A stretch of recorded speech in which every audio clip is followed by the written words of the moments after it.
Même plusieurs dizaines d'années après être sorties de la rue, il est très dur pour les victimes de la traite de mettre un mot sur leurs expériences, comme si elles dissociaient la personne qu'elles sont de celle qu'elles ont été.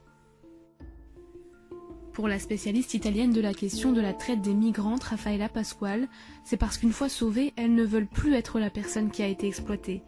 Pour avancer et passer à autre chose, elles ne peuvent pas emmener cette personne avec elles, même si leur corps garde bien les stigmates de l'exploitation. L'identité de ces femmes migrantes a été complètement effacée par le voyage et par la traite. Elles perdent alors toute estime d'elles-mêmes, elles ne respectent plus la personne qu'elles sont car autour d'elles, personne ne les respecte. Pour Laura, une survivante de la traite venue du Nigeria, ça commence par le vocabulaire par lequel les clients les appellent, par exemple chienne ou encore pute. Peu à peu dans leur tête, elles perdent tout visage humain. Les mots de Laura à ce propos sont forts, je me sentais sale, je me disais que je ne valais rien. Elle dit même qu'à ce moment-là, sa vie n'était plus à elle. Les migrantes en situation de traite pensent alors qu'elles ne sont bonnes à rien, que finalement la prostitution est la meilleure des activités pour elles.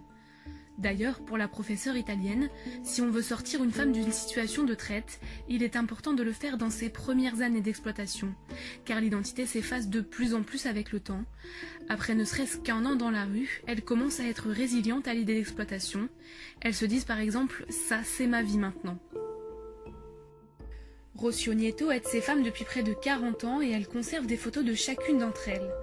Pour elle, le point commun de celles qui arrivent ici, c'est qu'elles sont détruites psychologiquement. C'est cette blessure que l'association APRIMP tente de guérir en leur fournissant un abri, une formation et en formant une sorte de famille pour elles.